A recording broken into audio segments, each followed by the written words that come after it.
Transcription number 27. Ready? Start. Mr. Vice Chairman, Sir, I rise to support the Plantations Labor Amendment Bill brought up by the government for our consideration. Para.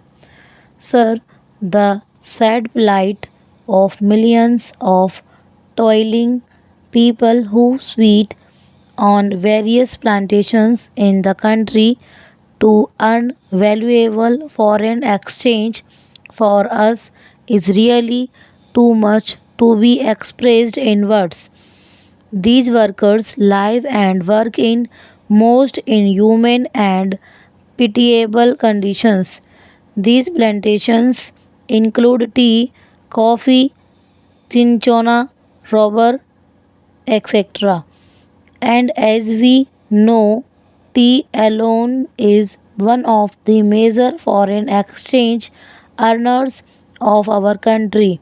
But, sir, it is indeed most regrettable that, not with understanding a lapse of 62 years since our independence, these workers who earn crores and crores of rupees by way of foreign exchange have to live in most miserable conditions.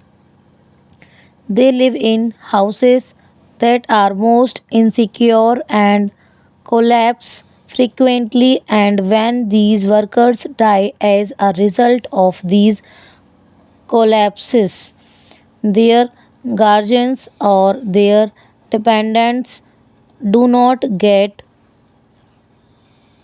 even due compensation for the loss that they have to bear.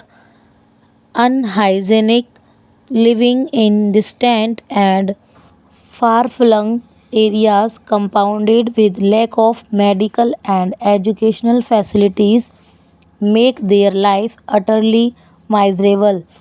These plantation workers have to live in abject poverty like slaves of their employers. And as we know, most of these plantations are still foreign owned establishments, last vestiges of the colonial rule, the British rule, and as I said, it is a matter of deep regret for all of us, and despite enacting an act, the Plantations Labor Act 2001, we have not yet been able to effect any improvement in their conditions. I think the employers alone are not responsible for their miserable condition. We are also as much responsible as they are, because although we could enforce the enactment and we could improve their conditions much earlier, we have failed in doing so. Para. So, on the 9th May 2003, this House, the Rajya Sabha, decided that a joint committee should be appointed to look into the desired amendment and put up a draft as early as possible for our consideration. On the 26th May 2003, the Lok Sabha also adopted our resolution, our motion, with the result that a 45 member committee, in which 15 representatives were from the Rajya Sabha and 30 from the Lok Sabha, was appointed to look into the matter. This committee was to submit its report on the first day of the 15th session of the Rajya Sabha. That was in 2003, but this committee had to be granted three extensions, and the report was ultimately available on the 3rd March 2005. At the time, as we all know, the so called JPS movement of total revolution was at its peak. Within 2 or 3 months, the national emergency had to be declared, and during the emergency, priorities had changed, and we could not just effect this desired improvement at that time, and we could not bring about this legislation. And then the Janta rule and the Lok Sabha Lok Dal rule for 30 months. They were in power, but they too, although they try to pose to be the champions of the downtrodden and the workers, failed to deliver the goods, and that is why today we are going to consider the report of the committee that was presented to the government in 2005. Therefore, we are also equally responsible for not ameliorating their conditions and their plight. The committee had to consider 120 memorandum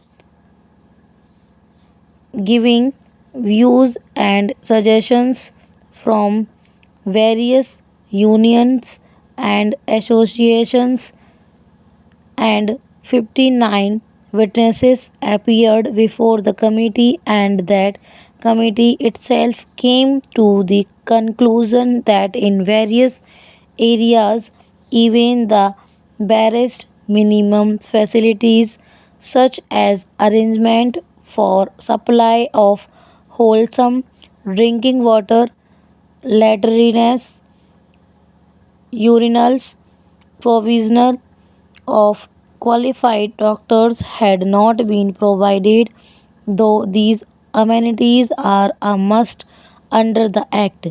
The Act has been there, but we could not enforce it. We could not implement it only because the employers did not want it. They did not want to give to the workers due justice. Inadequacy of punishments that are awarded under the Act is one of the main impediments standing in the way of implementation of various welfare measures. Courts generally take a lenient view of the offences under the Act, and they let off the employers who are offenders with lighter punishment, which generally amounts to a fine of rupees 100. So the committee suggested amendment to section 36 of the Act. An employer is required to provide these workers living accommodation, but generally, in spite of the fact that the government gives loans and subsidies to the employers for construction of houses, progress in regard to these constructions is very poor.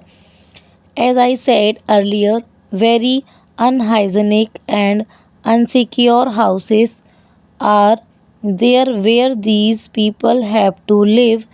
Even com- compensation to the workers in the event of house collapse in is not given. Stop.